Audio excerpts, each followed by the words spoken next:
Hello guys, welcome to your YouTube channel being technical. मैं आपके साथ कुशांत, आपके मैथमेटिक्स का फैकल्टी। तो जैसा कि हम लेक्चर में आगे स्टडी कर रहे थे और हम लोग लिमिट पढ़ चुके थे और लिमिट के लिए कुछ मैथमेटिकल फंक्शंस के बारे में पढ़े थे, क्योंकि लिमिट में वो सारे फंक्शंस हमें यूटिलाइज करने थे। तो उसी सीरीज़ में अब हम आगे बढ़ेंगे और हम कुछ पहले क्वेश्चंस के बारे में डिस्कस करेंगे और उसके आगे फर्दर जो भी चीज़ें लिमिट में इंपॉर्टेंट आती जाएंगी और हम उसको डिस्कस करते चलेंगे। तो लास्ट लेक्चर में हमने 2 क्वेश्चन पे डिस्कस किया था। एक और क्वेश्चन पे हम आज डिस्कस करते हैं और फिर हम आगे बढ़ते हैं। लाइक हमारा जो क्वेश्चन होगा आज का वो ये क्वेश्चन है, नोट्स बनाते रहिएगा आप लोग। Limit x tends to 0 mod of x by x, ये हमारा एक क्वेश्चन ये रहेगा। और दूसरा क्वेश्चन हमारा ये रहेगा,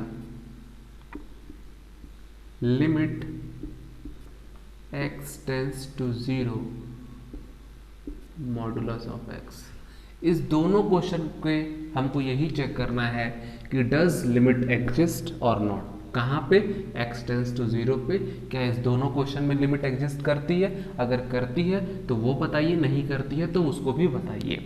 ठीक है, तो अब हम स्टार्ट करते हैं कि लिमिट एग्जिस्ट करेगी कि नहीं करेगी। पहले क्वेश्चन से हम स्टार्ट करते हैं।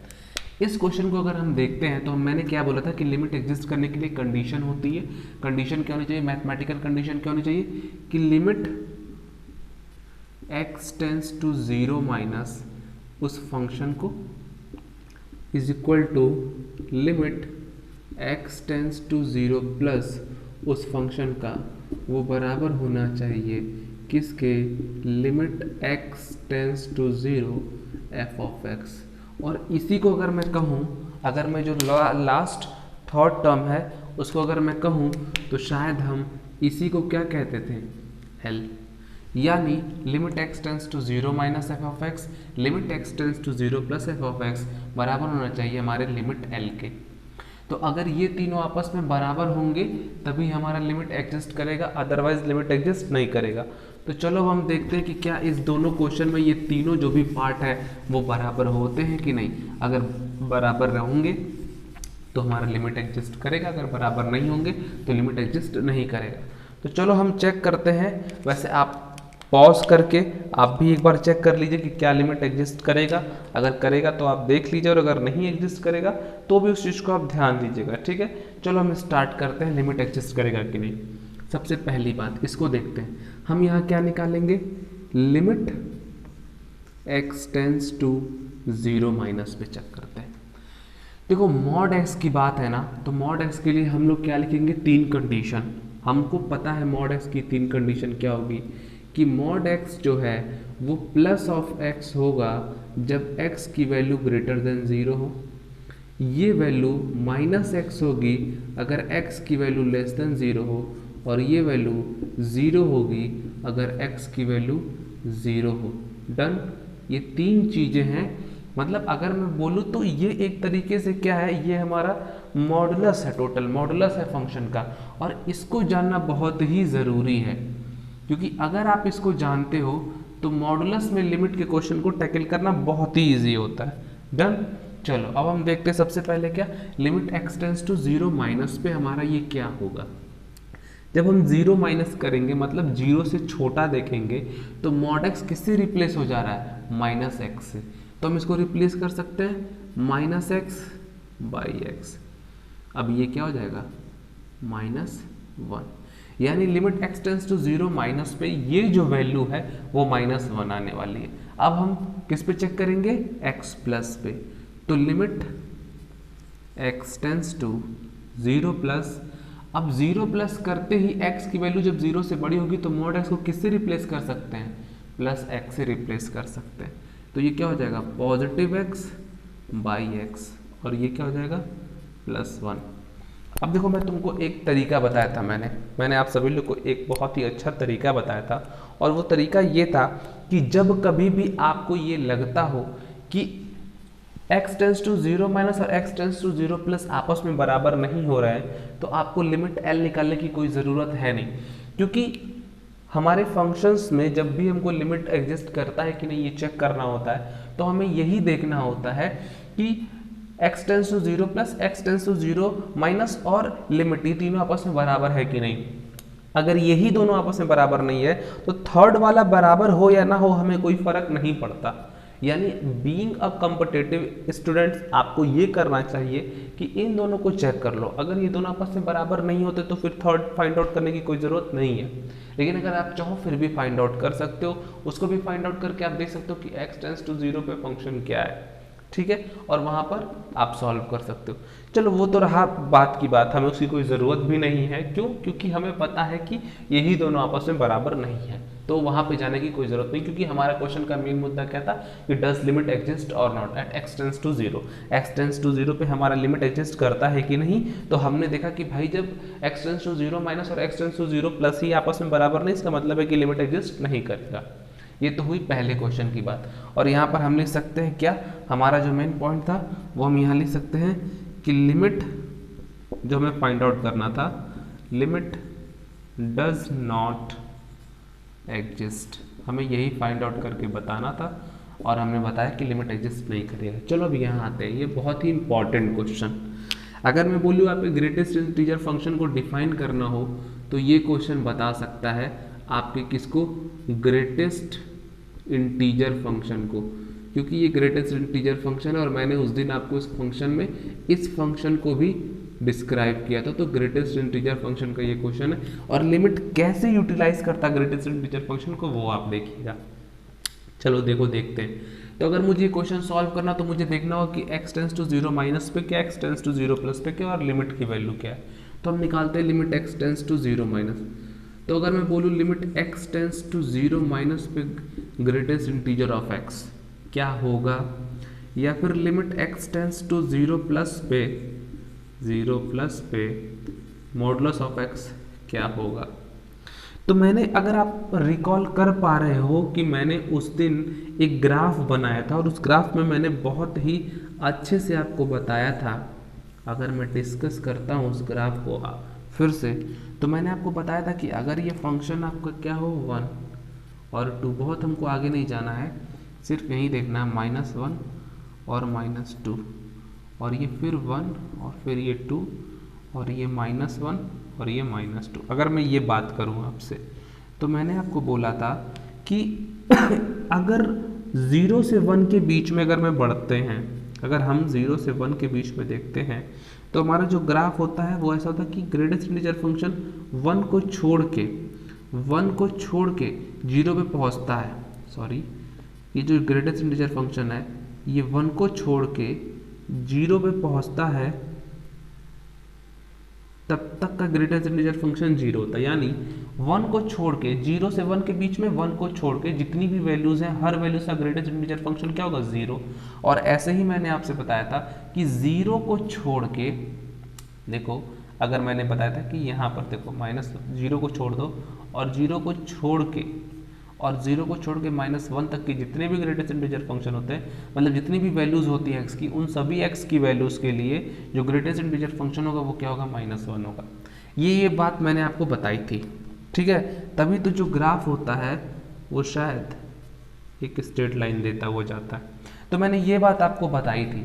और अगर ऐसा है तो इसका मतलब क्या है, 0 से 1 के बीच में 1 को छोड़ के सभी का ग्रेटेस्ट इंटीजर फंक्शन 0 होगा और 0 से -1 के बीच में 0 को छोड़ के सभी का ग्रेटेस्ट इंटीजर फंक्शन -1 होगा। यानी 0 से माइनस मतलब 0 से कम, यानी इधर आ जाओ, लेफ्ट हैंड साइड में जा रहा हूँ, यानी इतने पॉइंट तक का, इतने पार्ट तक का जो ग्रेटेस्ट इंटीजर फंक्शन है वो क्या होगा, -1 होगा। क्या होगा, -1 होगा, बिल्कुल सही बात है। यानी 0 से 1 के बीच में, क्योंकि 0 से छोटा मतलब आप देखो 0 से माइनस का मतलब ये नहीं कि आप 2 माइनस कर दो, ये जो माइनस और या फिर ये जो प्लस होता है ये बहुत ही छोटा अमाउंट होता है, मतलब बहुत ही छोटी अमाउंट को मैंने माइनस किया। क्योंकि जब मैंने लिमिट का ग्राफ बनाया था तो इसमें भी मैंने आपको बताया था कि ये जो पॉइंट होता है वो बहुत ही इर्द गिर्द का पॉइंट होता है। ये जो a माइनस की बात करो या a प्लस की बात करो, ये बहुत ही इर्द गिर्द का पॉइंट होता है। तो इस वे में हम ये कह सकते हैं कि जो हमारा फंक्शन होता है वो क्या होता है, बहुत ही कम, थोड़ा सा कम होता है। यानी 0 से थोड़ा सा ही कम करो, यानी -1 के और 0 के वो बीच में आएगा और उन सभी वैल्यूज़ का हमारा ग्रेटेस्ट इंटीजर फंक्शन क्या होता है, -1 होता है। यानी इस पॉइंट का ग्रेटेस्ट इंटीजर फंक्शन क्या होगा, -1 होगा। और जीरो से बड़ी मतलब जीरो से थोड़ी सी बड़ी, जीरो से थोड़ी सी बड़ी करो, यानी इन सभी के बीच का जो ग्रेटेस्ट इंटीजर फंक्शन होगा वो क्या होगा, जीरो खुद होगा। यानी ये क्या हो जाएगा, जीरो। तो क्या यहाँ पर x tends to zero minus x tends to zero plus पे इन दोनों केस में क्या मेरा वैल्यू सेम आ रहा, बिल्कुल नहीं सेम आ रहा। यानी यहाँ पर भी जो हमारा लिमिट है, मतलब अभी तक जो भी मैंने क्वेश्चन देखा उन क्वेश्चन के लिए लिमिट हमारा डज नॉट एग्जिस्ट है। तो आई थिंक आपको कुछ ना कुछ तो क्लियर हो रहा होगा कि उस दिन जो हमने मॉडुलस ऑफ एक्स पढ़ा या greatest integer function of x पढ़ा, क्यों पढ़ा हमने, क्योंकि कुछ ना कुछ रीज़न है, हमारा फंक्शंस पढ़ने का कुछ ना कुछ रीज़न है। अगर मैं आपको सिलेबस ऐसे स्टार्ट किया हूँ लिमिट, मैंने आपसे पहले बोला कि हम लिमिट पढ़ेंगे, और लेकिन मैं आपको GIF पढ़ा रहा हूँ, इवन फंक्शन पढ़ा रहा हूँ, ऑड फंक्शन पढ़ा रहा हूँ, या आपको मॉडुलस फंक्शन पढ़ा रहा हूँ, तो उसका कुछ ना कुछ रीज़न है। क्योंकि आपके लिमिट में या आपके डिफरेंशिएशन, इंटीग्रेशन, अभी आप इवन ऑड फंक्शन के बारे में बात करो ना, जैसे ही फंक्शन कंटिन्यूटी डिसकंटिन्यूटी चेक करनी होगी तो इवन है कि ऑड ये देखना बहुत जरूरी होता है। क्यों, क्योंकि इवन ऑड अगर आपने पढ़ा तो आपको पता है कि इवन फंक्शन किसके अबाउट सिमेट्रिक होता है और ऑड किसके अबाउट, ये आपको पता है। मैंने उस दिन बताया था कि जो भी हमारा फंक्शन होता है वो कैसे डिटरमाइन करते हैं, मैंने बताया था मैथमेटिकली भी और ग्राफिकली भी। तो अगर आपको वहाँ से चीज़ें कनेक्ट होती हैं तो आप ये चीज़ कह सकते हो कि ग्राफ बना के कि फंक्शन कंटिन्यूअस हो रहा है कि नहीं, अंडरस्टैंड। और मैंने आपको ग्राफ भी बनाना सिखाया था कि कैसे मैं ग्रेटेस्ट इंटीजर फंक्शन का ग्राफ बनाता हूँ या फिर मॉडुलस का ग्राफ कैसे बनता है। तो देखो ऐसा ही कुछ बनता है, मैंने हर चीज़ बहुत बहुत डिटेल में डिस्क्राइब की थी फंक्शंस के बारे में पहले ही दिन, इंट्रो ही लेक्चर में मैंने फंक्शंस उठा के और पढ़ाया था बहुत अच्छे से। तो अगर आपको कोई दिक्कत है तो आप वो वीडियो देखिएगा, मैं उस वीडियो को मैं आपको लिंक में डाल दूंगा, आप वहाँ से वीडियो देख लीजिएगा। अब सेकंड जो पॉइंट आता है कि चलो हाँ भाई ये तो हो गया कि हाँ कैसे लिमिट एग्जिस्ट करता है कैसे नहीं करता, हम क्वेश्चन वाइज आगे बढ़ के देख सकते हैं और आप देख लेना। देखो बहुत टफ नहीं क्वेश्चन आता, लेकिन एक दो क्वेश्चन और है जो लिमिट एग्जिस्ट करता है कि नहीं, या फिर जैसा भी है वो जेईई मेंस और एडवांस में जो क्वेश्चन आए हैं मैं उन क्वेश्चंस को उठाऊंगा और उन सभी को सॉल्व करूंगा। अभी क्या, अभी कॉन्सेप्ट है, बेसिक है, इसलिए मैं इस तरह के क्वेश्चन सॉल्व कराना चाह रहा हूँ कि कैसे फंक्शंस को इन्वॉल्व करते हैं आपके लिमिट में या फिर आपके एप्लीकेशन, मतलब फंक्शंस का एप्लीकेशन क्या है। देखो ये आपके मॉडुलस फंक्शन का एप्लीकेशन है कि कैसे आप लिमिट में यूटिलाइज करते हो, वहीं पर इसका एप्लीकेशन देखो ग्रेटेस्ट इंटीजर फंक्शन का कैसे एप्लीकेशन यूज होता है। तो ये सारे एप्लीकेशन है जो आप अभी स्टडी कर रहे हो।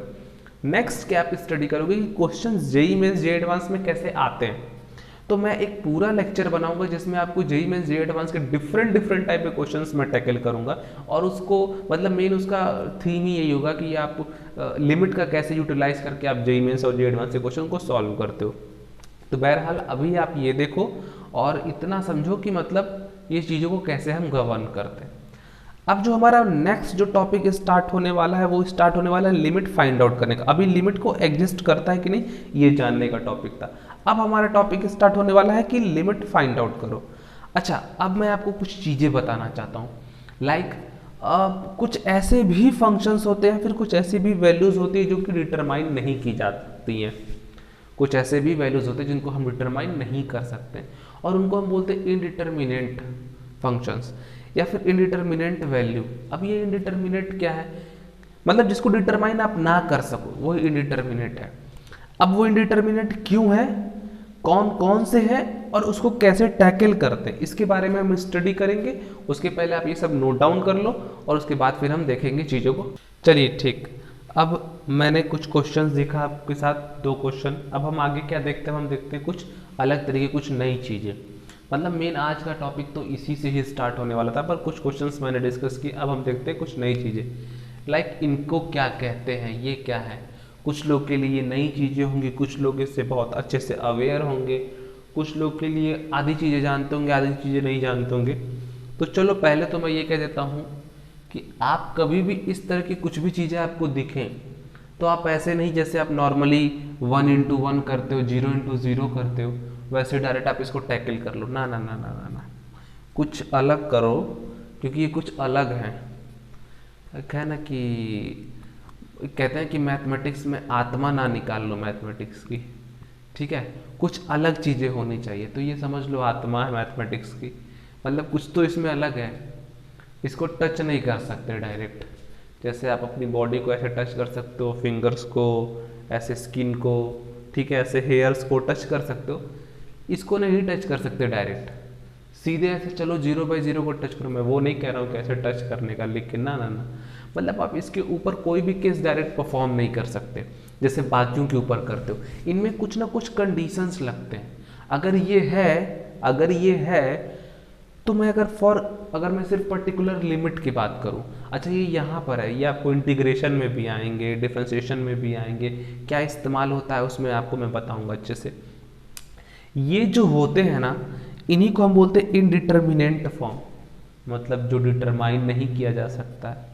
और अगर डिटरमाइन जो चीज़ नहीं किया जा सकता है उसके लिए कुछ तो अलग करना पड़ेगा। जैसे अगर मैं कहूँ केस क्रिटिकल है, मतलब हैंडीप्लास्ट से और नींबू पानी से काम नहीं चल रहा है, तो आदमी को हॉस्पिटल ले जाना पड़ता है, डॉक्टर के पास। तो इनको भी टैकल करने के लिए लिमिट में हमें हॉस्पिटल को ही जाना पड़ता है, मतलब कहो कि हॉस्पिटल का ही यूज़ करना पड़ता है। इसलिए जिस तरीके से इसको टैकल करते हैं उसी को हम बोलते हैं एल हॉस्पिटल रूल। सबको नहीं, इन दो को, एल हॉस्पिटल रूल।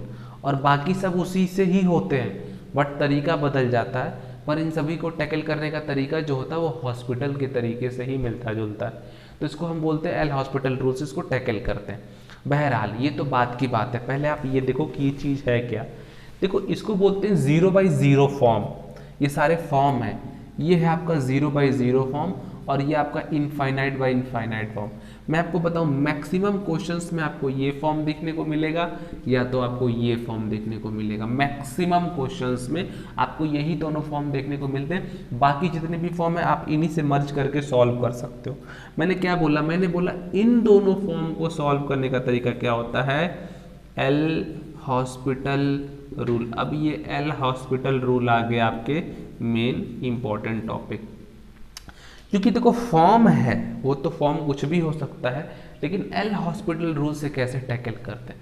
अच्छा ये फॉर्म कैसे होता है मैं आपको बताऊं, चलो मैं दिखाता हूं आपको फॉर्म कैसे होता है।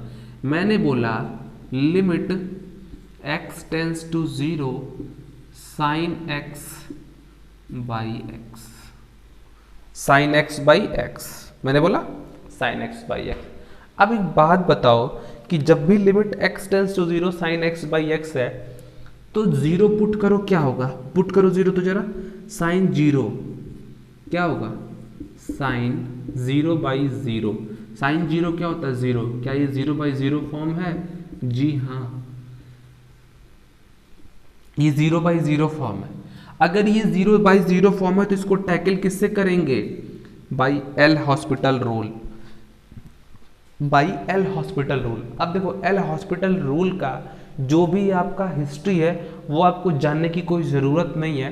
आपको मेन ज़रूरत है कि आप एल हॉस्पिटल रूल कैसे सॉल्व करते हो। बट स्टिल अगर आप चाहते हो कि मैं एल हॉस्पिटल रूल का हिस्ट्री आपको बताऊं, सब कुछ बताऊंगा, आप एक कमेंट में मैसेज कर देना, कमेंट कर देना कि सर मुझे एल हॉस्पिटल रूल के बारे में सब कुछ डिटेल में जानना है, मैं आपको सब बताऊंगा। देखो एल हॉस्पिटल रूल से क्वेश्चन कैसे सॉल्व होंगे ये मैं बताऊंगा, क्योंकि आप कंपटीशन की तैयारी कर रहे हो, आप 11th-12th में आपसे ये हिस्ट्री नहीं पूछेगा, आप कैसे क्वेश्चन टैकल करते हो इससे ये आपको पूछेगा। बट मैं आपको बता दे रहा हूँ कि इसकी पूरी हिस्ट्री, ज्योग्राफी क्या है, ये सब मैं आपको डिस्कस करूँगा, लेकिन आप एक कमेंट कर देना, मैं हर चीज़ इसमें बताऊँगा। पर बहरहाल अब हम आगे चलते हैं। हमारा मेन इंपॉर्टेंट पॉइंट क्या है, हमारा ये इंपॉर्टेंट पॉइंट है कि limit x tends to 0 sine x by x है। एल हॉस्पिटल रूल क्या कहता है, एल हॉस्पिटल रूल कहता है कि अगर कोई भी फंक्शन 0/0 का फॉर्म या फिर इनफाइनाइट बाई इनफाइनाइट का फॉर्म होता है तो उस क्वेश्चन को सॉल्व करने से पहले हम उसके ऊपर वाले फंक्शंस को और नीचे वाले फंक्शन को अलग अलग डिफरेंशिएट करते हैं। किसके रिस्पेक्ट में, वो फंक्शन के पास जो भी वेरिएबल होता है उसके रिस्पेक्ट में। जैसे इस फंक्शन का वेरिएबल क्या है x, तो हम इसको x के रिस्पेक्ट में डिफरेंशिएट करेंगे, ऊपर वाले को अलग फंक्शन मान के, नीचे वाले को अलग फंक्शन मान के। अब डिफरेंशिएशन कैसे करेंगे भाई, क्योंकि सर हमने तो डिफरेंशिएशन पढ़ा ही नहीं। चलो कोई बात नहीं, डिफरेंशिएशन नहीं पढ़ा तो कुछ डिफरेंशिएशन के बारे में हम डिस्कस कर लेंगे।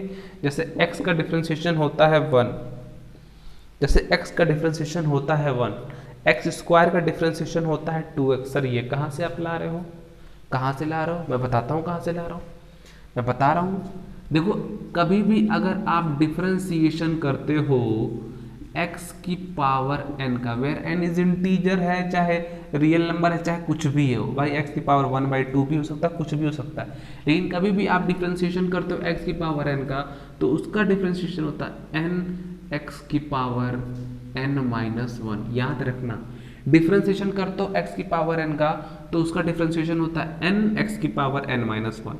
ठीक है, रिमेंबर रखोगे। तो अगर ये x है तो इसका मतलब क्या, मैं इसे x की पावर 1 लिख सकता हूँ? जी हाँ बिल्कुल मैं लिख सकता हूँ x की पावर 1। तो x की पावर 1 का डिफरेंशिएशन क्या होगा, अगर मैं इसमें रखूँ तो 1 n-1। समझ में आ रहा है कैसे? तो ये n क्या है, 1 इंटू एक्स की पावर n क्या है, 1-1। 1-1 मतलब क्या हो जाएगा, 1 इंटू एक्स की पावर 0। एक्स की पावर 0 किसी भी फंक्शन की पावर 0 1 होता है, ये तो पता ही होगा भाई। बीइंग अ मैथमेटिकल स्टूडेंट इतना तो मालूम ही होगा कि किसी भी फंक्शन या फिर किसी भी चीज़ के ऊपर, चाहे वो वेरिएबल हो या वो वेरिएबल ना हो, या फिर वो नंबर हो, कांस्टेंट हो, वेरिएबल हो, कुछ भी हो, जिसको आप हिंदी में चर अचर कुछ भी हो, किसी के भी ऊपर अगर पावर 0 होता है तो हमेशा उसकी वैल्यू क्या हो जाती है, 1। हमेशा वैल्यू 1। लेकिन एक चीज़ ध्यान रखना, ये पॉसिबल नहीं है अगर ये 0 के पावर 0 जाए, ये पॉसिबल नहीं अगर ये इनफाइनाइट के पावर 0 जाए। देख रहे हो ना, ये भी इनडिटर्मिनेंट फॉर्म है, यानी इनसे बच के रहना। इनके अलावा कुछ भी होंगे तो हमेशा वैल्यू क्या हो जाएगी, 1। अंडरस्टैंड? चलो अब आगे बढ़ते हैं। अब देखो कुछ फंक्शंस हैं, याद कर लेना कि भाई लाइक साइन एक्स का डिफरेंशिएशन क्या होता है, ये सब चीज़ें यार देखो अब मुझे बताना तो चाहिए लेकिन लिमिट पहले आता है, तो मैं क्या कर सकता हूँ, स्टार्ट ही लिमिट ऐसे होता है। तो अब एल हॉस्पिटल रूल लाना तो डिफरेंशिएशन के बारे में कुछ जानना होगा। चलो कोई बात नहीं, मैं एक नहीं होगा तो मैं एक PDF नीचे लिंक में डाल दूंगा जिसमें कुछ छोटे छोटे फंक्शंस के डिफरेंशिएशन होंगे, आप उसको लर्न कर लीजिएगा। लर्न करने का मेरा मतलब ये नहीं कि आप सब रट्टा मारो ना, मैं हर चीज़ आपको बताऊंगा, ये cos x क्यों आया, ये क्यों आया, वो क्यों आया, हर चीज़ें बताई जाएंगी। बट अभी क्या है, थोड़ा आपको एल हॉस्पिटल रूल बस समझ में आ जाए। अगर एल हॉस्पिटल रूल समझ में आया, एक दो क्वेश्चन आप टैकल करना सीख जाओगे, तो फिर आगे इन फ्यूचर जब मैं डिफरेंशिएशन आपको अच्छे से पढ़ाऊंगा तो फर्दर मैं एल हॉस्पिटल रूल से लिमिट को मैं फिर से टैकल करूंगा कुछ अच्छे अच्छे बड़े बड़े क्वेश्चन के साथ, वहां आप इसको देखना। ठीक है, तो अभी बस इतना कुछ चीज़ें ध्यान दो कि साइन एक्स का डिफरेंशिएशन कॉस एक्स होता है और एक्स की पावर एन का differentiation n x to the power n-1 होता है। यानी अगर मैं इसको डिफरेंशिएट करूँ, क्योंकि बोलता क्या, अगर 0/0 फॉर्म हुआ तो ऊपर वाले को अलग और नीचे वाले को अलग फंक्शन मान के डिफरेंशिएट करो, तो कर दो डिफरेंशिएट।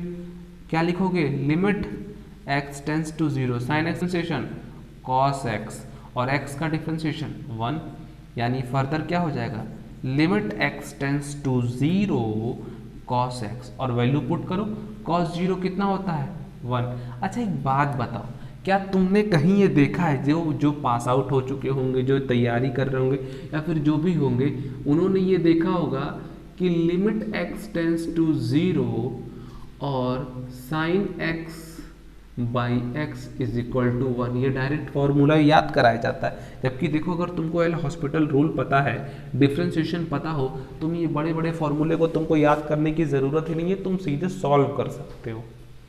ठीक है, सॉल्व कर सकते हो इन चीज़ों को। ये सब चीज़ें आती कहाँ से, तो इन्हीं के बेसिस पे कुछ स्टैंडर्ड लिमिट के फंक्शंस हैं, कुछ स्टैंडर्ड फंक्शन है, स्टैंडर्ड फार्मूला है जो मैं अभी नहीं बताऊँगा।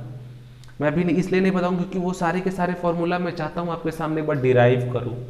मान के चलो 9-10 फार्मूले होंगे जिसको मैं चाहता हूँ कि मैं आपके सामने डिराइव करूँ, या ऐसे ही फार्मूला है साइन एक्स बाई एक्स, या फिर मान लो limit x tends to 0 sine x की जगह a x by b x है, तो ऊपर का ए नीचे का बी, ए बाई बी। तो ऐसे कई तरीके फंक्शन है जो उसमें हैं, जो स्टैंडर्ड फॉर्म में आपके हैं, वो मैं अभी आपके साथ डिस्कस नहीं करना चाहता हूँ, क्योंकि अगर मैं उसको अभी आपके साथ डिस्कस करूँगा तो आपको ये लगेगा कि सर बहुत हाई फाई हो गया, सर हम कैसे आगे बढ़ेंगे। तो इसलिए बिल्कुल मत टेंशन लो, अभी बस इतनी चीज़ों को पढ़ो कि अगर कभी भी लिमिट सॉल्व करते समय हमारा फंक्शन जो है वो 0/0 या फिर इनफाइनाइट बाई इनफाइनाइट का फॉर्म हो जाता है, तो चूंकि ये इनडिटर्मिनेंट फॉर्म है ठीक है, ये मैथमेटिक्स की आत्मा है समझो, तो इनके साथ डायरेक्ट नहीं हम टच कर सकते हैं। हमें क्या होगा, चोट वोट लगती ज़्यादा गहरी तो हमें हॉस्पिटल जाना पड़ता ना, तो बस वहीं पे हॉस्पिटल याद रखो कि हमें एल हॉस्पिटल रूल का सहारा लेना पड़ता। और एल हॉस्पिटल रूल ये कहता है कि भाई साहब अगर कोई भी चीज़ें डायरेक्ट नहीं होती हैं तो टेंशन ना लो, टेंशन ना लो, उसके ऊपर वाले को अलग नीचे वाले को अलग डिफ्रेंशिएट करो, आ जाएगा चीज़ें। अब एक बात बताओ, डिफ्रेंशिएट किए हम एक बार, या फिर कहो ऊपर डिफ्रेंशिएट किए नीचे डिफ्रेंशिएट किए, लेकिन उसके बावजूद भी हमारे फंक्शन में कोई भी फर्क नहीं पड़ा, जो आंसर आ रहा है वो हम बताएंगे कि लिमिट की वैल्यू है। ऐसा क्यों हुआ, ऐसा क्यों हुआ? क्योंकि देखो समझो चीज़ों को, डिफ्रेंशिएशन, इंटीग्रेशन कंटिन्यूअस है कि नहीं, फंक्शन डिसकंटिन्यूअस है, ये सब स्टार्ट कहाँ से होता है, लिमिट से। कहाँ से स्टार्ट होता है, लिमिट से। तो अगर उसका डिफरेंशिएशन पॉसिबल हो रहा है, इसका मतलब है कि उसका लिमिट एग्जिस्ट करता होगा, और डिफरेंशिएशन वही होगा जहाँ पे लिमिट एग्जिस्ट करेगा। इसका मतलब कि वो लिमिट कहाँ देखना, ये कैसे पता चलेगा कि वो डिफरेंशिएशन एग्जिस्ट कर रहा है कि नहीं। आप अगर चीज़ों को ध्यान से एज्यूम कर सकते हो तो ये चीज़ अपने दिमाग में देखो, आपके दिमाग में ये चीज़ें चल रही होंगी अगर आप देखो ध्यान से, कि भाई साहब लिमिट ही डिसाइड करने वाला है कि फंक्शन को कहाँ कंटिन्यूअस लेके चलना है, कहाँ नहीं लेके चलना। और अगर फंक्शन कंटिन्यूअस हमें पता चलता है तो उस हिसाब से हम डिफरेंशिएशन करते हैं। तो इसका मतलब है कि लिमिट एक सोर्स, एक बेस है जो आपको कंटिन्यूअस से होते होते डिफरेंशिएशन तक लेके पहुंचाएगा। तो डिफरेंशिएशन ही आपका एक सहारा है जो आपके लिमिट की प्रॉब्लम को हटा सकता है। पहली बात।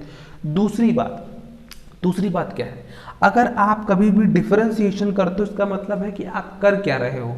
इंटीग्रेशन मतलब कि आप जोड़ रहे हो, डिफरेंशिएशन मतलब आप घटा रहे हो। घटाना मतलब वो सब्ट्रैक्शन वाला घटाना नहीं, मतलब आप अपने पार्ट को कम करते जा रहे हो। कम करते जाने का मतलब क्या है, सप्रेस करते जा रहे हो। कैसे, देखो पावर पहले क्या था 1, जब मैंने एक बार डिफरेंशिएशन किया तो पावर क्या हो गया 0, यानी पावर घटता जा रहा है। हर एक डिफरेंशिएशन के बाद पावर एक कम होता जा रहा है। तो ध्यान दो ना, ऊपर भी तो अगर नीचे वाले फंक्शन का पावर घट रहा है तो ऊपर वाले फंक्शन का भी तो पावर घट रहा होगा, रेदर देन वो फंक्शन हमारे अलग फंक्शन है, लाइक ट्रिग्नोमेट्रिक फंक्शन है, एक्सपोनेंशियल फंक्शन है, लॉगरिथमिक फंक्शन है। अगर वो एक तरीके से हमारे क्वाड्रेटिक इक्वेशन होती तो फिर द्विघाती समीकरण होते तो क्या होता, तो उनके भी तो जो हमारे पावर है वो रिड्यूस होते हैं। और अगर दोनों पावर रिड्यूस हो रहा है इसका मतलब ओवरऑल पावर तो सेम है ना। क्यों क्यों क्यों क्यों, क्या आप समझ पा रहे हो कि अगर मैं यही लिखता एक्स स्क्वायर बाई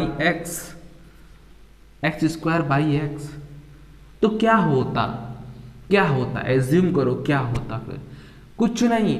अगर यार x की पावर को एक्स स्क्वायर से डिवाइड तो करो, x से बार में एक्स स्क्वायर आएगा और ये 0 बचेगा, यानी x आएगा।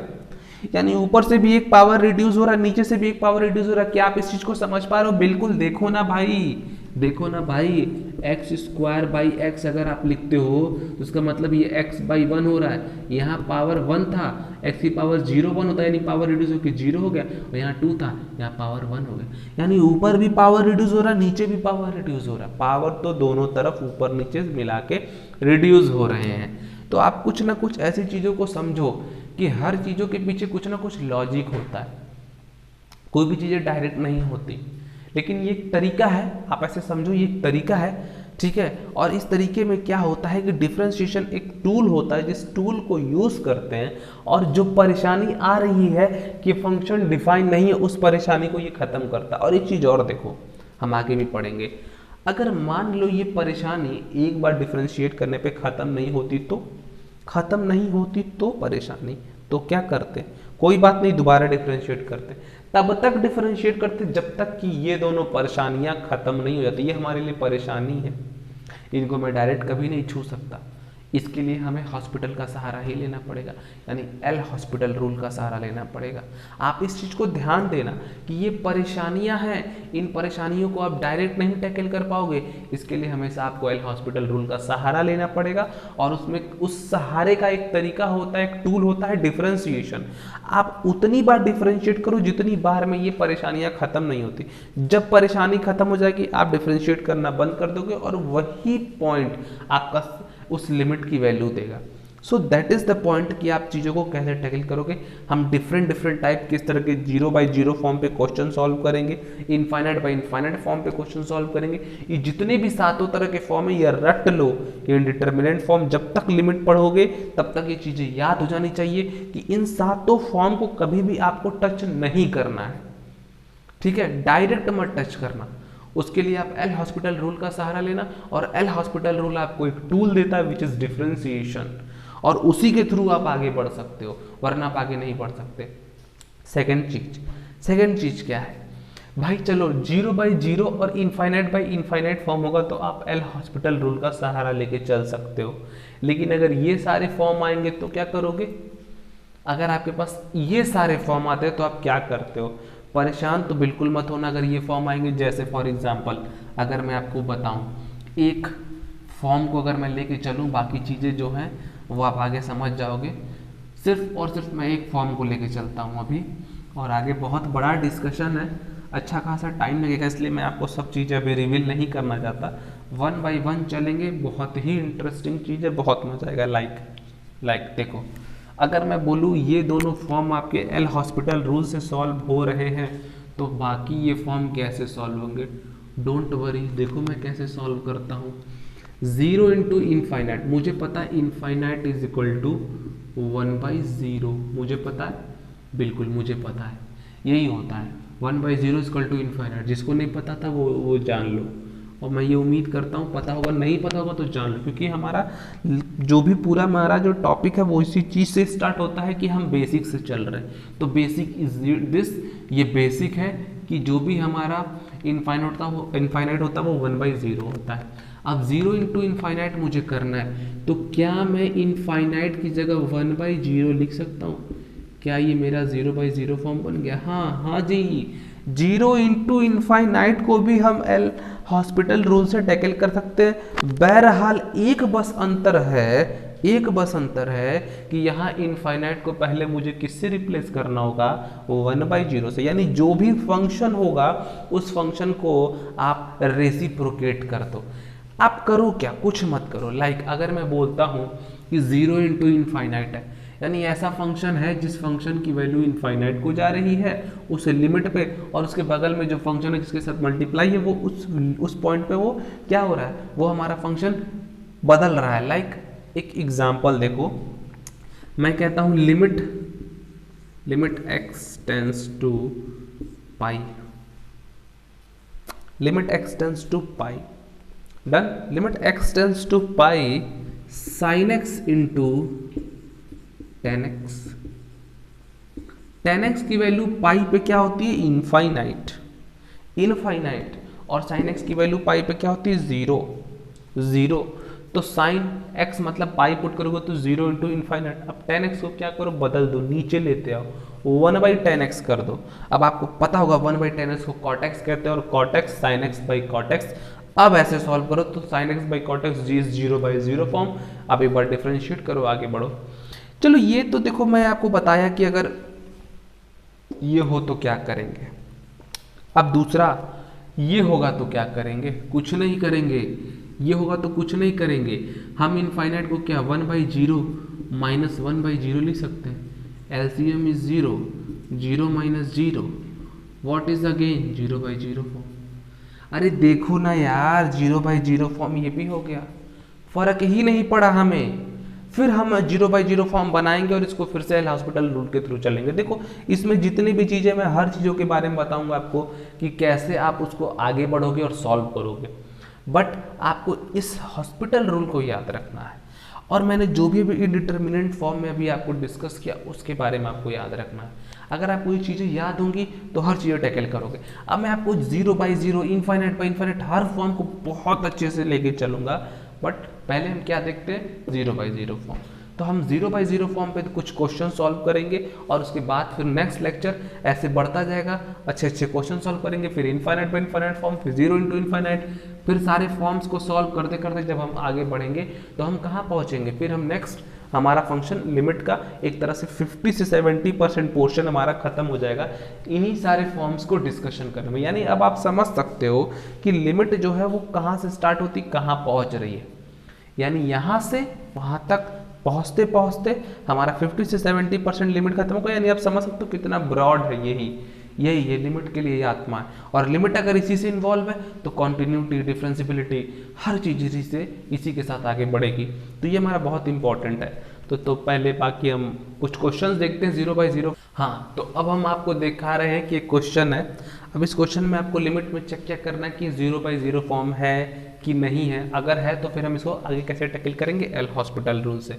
चेक करो, x की वैल्यू 1 पुट करो तो क्या हो जाएगा, 1 minus 2 plus 1 divide by 1 minus 3 plus 2। जी हाँ, ये 0 बाई 0 फॉर्म है। जी हाँ, ये क्या है, ये आपका 0 बाई 0 फॉर्म है। ये बिल्कुल 0 बाई 0 फॉर्म है। यानी यहाँ पर क्या लगना क्या चाहिए, यहाँ पे लगना चाहिए आपका एल हॉस्पिटल रूल। और एल हॉस्पिटल रूल कहता क्या है, वो एक टूल देता है कि ऊपर वाले को अलग डिफ्रेंशिएट करो और नीचे वाले को अलग। इसको अलग डिफ्रेंशिएट करेंगे, इसको अलग डिफ्रेंशिएट करेंगे। अच्छा, अब देखो डिफ्रेंशिएशन में मैंने आपको भी बताया कि अगर आप डिफ्रेंशिएट करते हो किसी भी फंक्शन को x की पावर n को, तो वो n x की पावर n माइनस 1। ये रूल एकदम याद रखो और इस क्वेश्चन को तुम इसी रूल से सॉल्व कर सकते हो। तो पॉज करो, सॉल्व करना चाहो तो सॉल्व करो और उसके बाद आप क्वेश्चन को देख लेना, ठीक है। तो आप लेक्चर को पॉज करके आप आगे सॉल्व कर सकते हो, बट मैं इसको सॉल्व करता हूँ, ठीक है।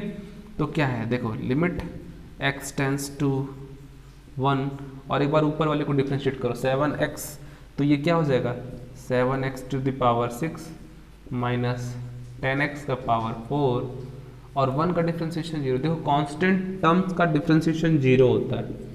कांस्टेंट जो भी होंगे उन कांस्टेंट का अगर मैं डिफ्रेंशिएशन करूं, क्या करूं, डिफ्रेंशिएशन करूं, तो वो कांस्टेंट्स का डिफ्रेंशिएशन क्या होता है, 0। देखो कुछ चीज़ें अभी तुम सीखते रहोगे आगे बढ़ते बढ़ते, तो तुमको ये चीज़ समझ में आ रही होगी कि देखो लिमिट से कैसे हर चीज़ें कनेक्ट हैं। और एक तरह से हम डिफ्रेंशिएशन में धीरे धीरे चल जाते भी रह रहे हैं कि भाई मैंने ये बोला कि किसी भी फंक्शंस का, ऐसे फंक्शन का डिफ्रेंशिएशन क्या होता है, nx की पावर n माइनस 1, n अलग से है, ये x की पावर n माइनस 1 और एल हॉस्पिटल रूल और कांस्टेंट का डिफ्रेंशिएशन 0। तो मैंने बोला था ये कांस्टेंट है ना, कांस्टेंट का डिफ्रेंशिएशन क्या हो जाएगा 0, तो लिखने की ज़रूरत ही नहीं, डिवाइड बाई ये क्या हो जाएगा 3x स्क्वायर माइनस 6x और फिर ये कांस्टेंट, इसका डिफ्रेंशिएशन 0। चलो अब 1 पुट करके देखो, एक बार डिफ्रेंशिएशन ऊपर नीचे हो गया, अब 1 पुट करो, ये क्या हो जाएगा 7 माइनस 10 डिवाइड बाई 3 माइनस 6 यानी माइनस 3 बाई माइनस 3 यानी कि 1। अगर इस बार भी इसका 0 बाई 0 फॉर्म होता तो हम एक बार और डिफ्रेंशिएट करते, बट लकली ये फर्स्ट बार में ही डिफ्रेंशिएशन करने पे क्या हो गया, ये 1 आ गया। 1 का मतलब कुछ भी आए, 0 बाई 0 फॉर्म नहीं आना चाहिए, बाकी कुछ भी आए। यार ये इनफाइनाइट भी आ सकता था, कोई फर्क नहीं पड़ता, आ जाए। ये 0 भी आ सकता था, कोई फर्क नहीं पड़ता। ये मतलब ये आएगा नहीं, लेकिन ये अगर आता तो भी हम उसको आंसर मानते। बट अभी क्या मेरे लिए इंपॉर्टेंट है कि ये 0 बाई 0 फॉर्म नहीं है, तो फिर मैंने वैल्यू पुट करके आंसर दिखा दिया। तो मतलब इसका पूछा था कि इस लिमिट का बताओ वैल्यू क्या होगी, लिमिट फाइंड आउट करो। तो भाई ये देखो ये वैल्यू होगी x टेंस टू 1 पे ये फंक्शन 1 हो जाएगा। तो समझ में आया। तो ये कुछ चीज़ें होती हैं जो आज हमने लेक्चर में सीखा। आगे हम फिर कुछ क्वेश्चन इसी पे सॉल्व करेंगे, अच्छे अच्छे क्वेश्चन, बड़े अच्छे अच्छे क्वेश्चन। और एक बहुत ही प्यारा क्वेश्चन है और जो मेरे मतलब मैं अगर बोलूँ तो मेरे लिए बहुत स्पेशल क्वेश्चन है, क्योंकि जिस साल मैंने जेईई मेंस का एग्ज़ाम दिया था, अब आप उससे अंदाज़ा लगा लेना कि मैंने कब जेईई मेंस का एग्ज़ाम दिया था। उस साल वो क्वेश्चन आया था, लिमिट का ही क्वेश्चन वो आया था और मैंने उस क्वेश्चन को सॉल्व किया था। तो मैंने अलग तरीके से सॉल्व किया था, थोड़ा बिग मेथड मैंने यूज़ किया था, बट मैं आपको बताऊंगा कि इजी मेथड क्या है। अब मैं उस क्वेश्चन को कई तरीके से सॉल्व कर सकता हूं, बट स्टिल मैं आपको सबसे बेस्ट मेथड बताऊंगा और मैं एक दो तीन मेथड मैं बताऊंगा। तो इंतज़ार करना उस क्वेश्चन के लिए। मैं आपको वो क्वेश्चन लेके आऊँगा, बहुत अच्छे से टैकल करूँगा।